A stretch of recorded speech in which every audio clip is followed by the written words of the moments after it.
All right, we got Nikki here. How you doing?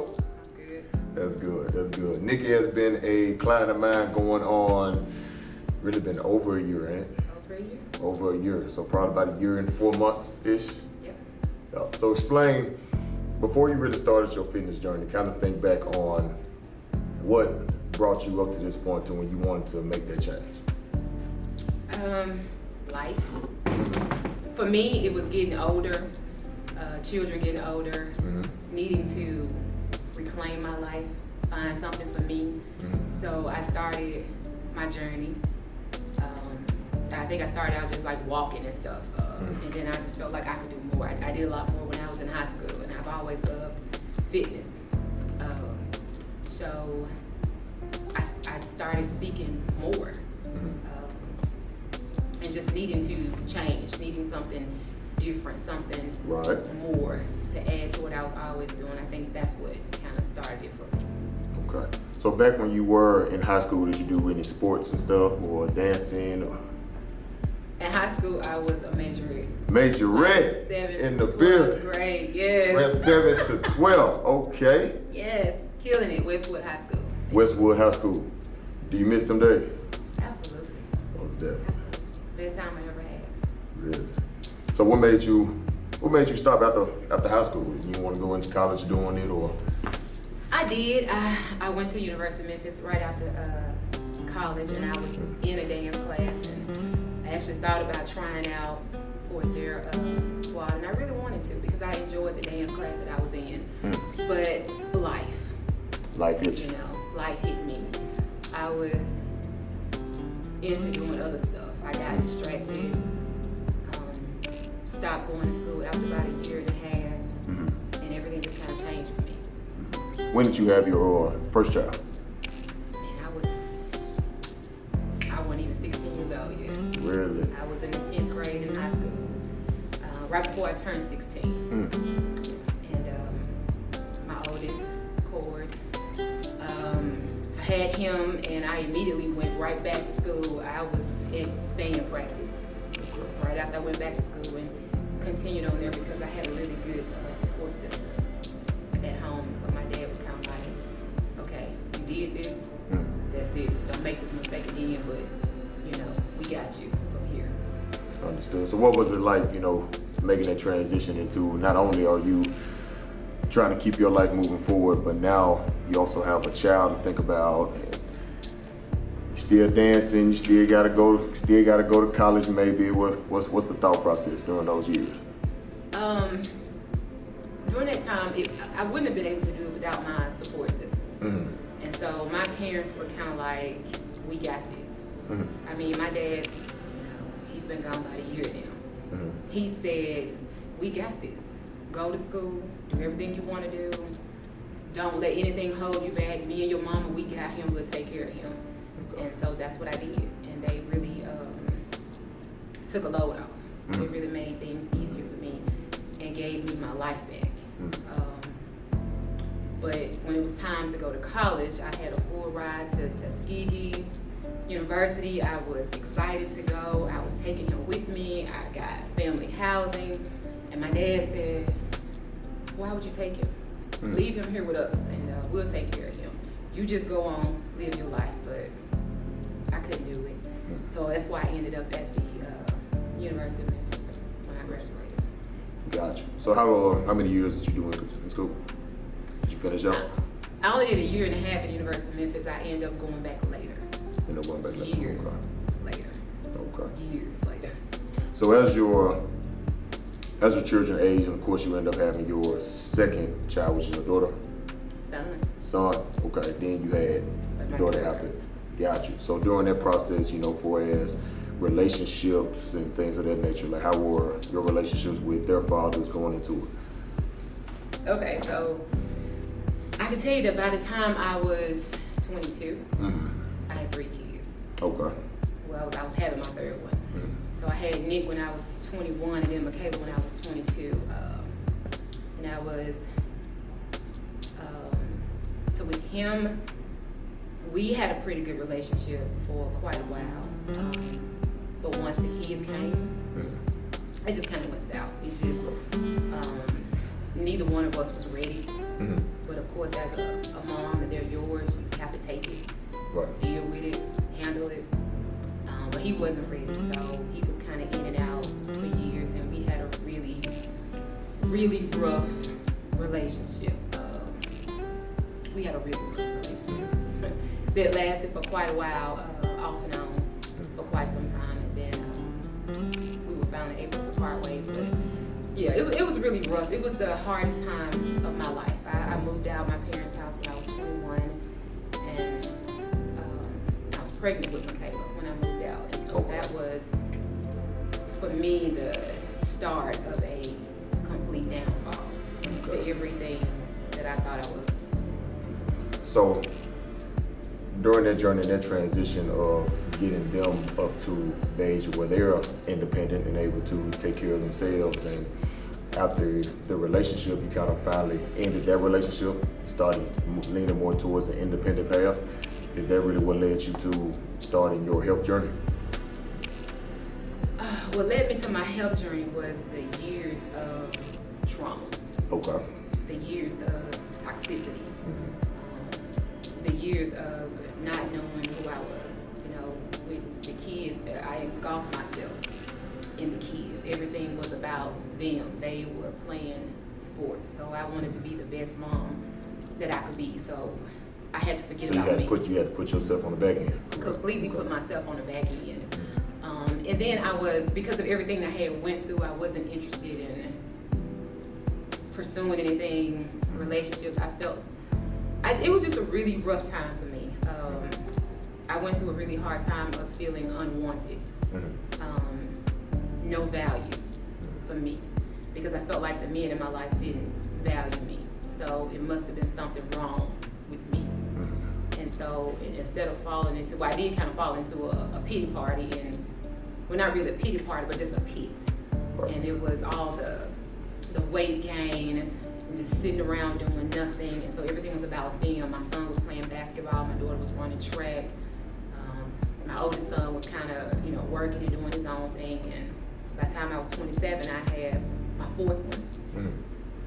So the kids were in middle school, my oldest son was in high school, and they were doing everything they did. So every day was basketball or track, and so that's what we did. I was a basketball mom, I was a track mom, and I would sit in the back with everything. I would walk behind them. I didn't want to be, I wanted to be present for them, but not seen. Okay. So I made myself invisible. You make sure your kids have everything they need, but I did nothing. Understood. For me. So you did mention the weight gain that you did experience over the years. What was your weight in high school? My weight in high school was probably like 130, 140. I was pretty small, pretty average. Had to be as a dancer, right? Had to be. Yes. So what was your heaviest that you got up to? And around what age were you around that? Did you ask me that? Yeah. Hey, they need to know. I see. My heaviest, honestly, was like 320. 320. And that was probably 2018, 2019. That was at the heaviest, but every year it was just creeping more and more. And that's due to, just stress over the years and not really just not putting yourself first, not really thinking about yourself really much. It's more of trying to raise your kids and make sure they have a better life than what you have. Right. Understood. So what was your first steps to trying to improve your health? Like, what was the first thing when you noticed, okay, I need to make a change? What was your first step? Okay, so that involves truth. I just got to a desperate point. I would try different. My daughter was born in 2005, so I remember after that I tried the weight loss pills, and I was successful. I did really good with that. Okay. And I started exercising again, but again, life. It was I needed to work. Couldn't stay consistent. Couldn't stay consistent. Things just started happening. Distractions. It got hard. got discouraged and I stopped, and eventually I gained it all back. Then, like I said, plus some. But in 2020, my kids were older. They were out the house. They went to college. They didn't need me, and I just found myself having nothing to do. Getting off work at like 4 in the afternoon, and all I could do was come home and sit down. So for a while, I was, going to the park and walking, or maybe hanging out with friends or my sister-in-law. But then I needed more. So I had weight loss surgery in August of 20. Okay. Because I was desperate to change me. I was desperate. I needed something that had the willpower that I didn't. I needed to force myself into a change, because it was either I'm going to do this or I'm not going to make it. And I was just at a crossroad where I just got to do it. And so that's what came up. That's what happened. I prayed about it. I went through all the steps, and that's what started. Do you have any regrets right now about having the surgery? Absolutely not. Not at all. Absolutely not. It's not, people think it's a fixer. It's not a fixer. It's one of the hardest things you can do, because if you still have to watch your nutrition. You still have to take care of yourself. It's not that, you just can barely eat anymore, so you're going to lose all this weight. It's not that simple, because your body will get used to it and you stop. And so for me, before I came here, it was kind of a plateau, because I only lost about 60. I only lost about half of the weight before I started coming here, and I just felt like I was at a plateau. I wasn't really changing much, and then I needed my body to change. I didn't want to just lose weight. I wanted to be in shape. I wanted to be the me that I envisioned. Right. That I thought I could be. So I needed to do other stuff, take a step forward. So what was it like being in one of my classes for the first time? We were outside. We was at the park. Yep. Like, Nikki been with me since the mud. She came out the mud with me in the park, outside, in all the elements, hot, cold, whatever. We out there. He didn't care. At all. Rain on our head. He's like, put a hat on. Come on now. We can make it happen. We got jackets for a reason. I'm like, Mario, I gotta go to work. Put a hat on. Come on now. What was it like in one of your first classes? Yeah. It wasn't difficult. Well, the level of exercise, yeah, that was difficult. But my mindset was that this is something that I need to do. I have to get in here and do it. So I didn't think about it. It was just kind of like tunnel vision. Just do it. Don't look at the people around you. Just focus on why you're here. But the workouts were difficult. Of course, I was sore the next couple days, but I felt comfortable. I felt relaxed, and I really felt okay with the people that was there. It wasn't too big of a class. I think maybe was about 5, 6. 4 or 5, maybe 6 at the most sometimes. Yep. Yeah, and it was women just like me, bigger, smaller, but just all shapes and sizes, but just everybody that was there for a purpose. And so nobody was like looking at you or judging you. I didn't feel any of that, and then I felt really comfortable with you. I think your presence was very inviting, and just, hey, I want you to be here. I want you to be comfortable. I'm here to help you. Let's just do this. And so that made it bearable. So what gives you your drive to show up every day and make it happen for us, bettering your health? Because a lot of people really talk about motivation and how I be motivated one day, then the motivation goes away and I just don't feel like doing it anymore. But ever since the first time I met you, you've been very consistent with showing up at the time that you have set and making it happen and doing what you have to do. So what keeps you coming back every single time to make sure you try to put your health first? Because I just got to be a better me. I got to make it. I got to see who I've always wanted to see. I have a person envision in my head. I have a look for me. And so even after after a few months, and I saw big changes, it was like, oh, okay, so keep going. And I think that Like what just gives you my your drive? Because I just gotta make it. I just gotta have what I want to have, be who I want to be. I want to see the person that I want to see, and so as you start seeing your results, you want it more. You want it more. This thing has been more about. It's been more than just a physical journey. It has now become part of my peace. It has now become part of not only just who I am, but my stress reliever, my thing to do. You know, as you get older and become an empty nester, you need things to do. It has become my thing to do. And even the people that I'm in class with, most of the time, you know, they become your family. They become the people you look forward to seeing. You see them every day. See them every day. You know, you come in and you trip with them, you laugh with them. And exactly. Yeah, so it's. So what's your current weight now, and where do you want to be?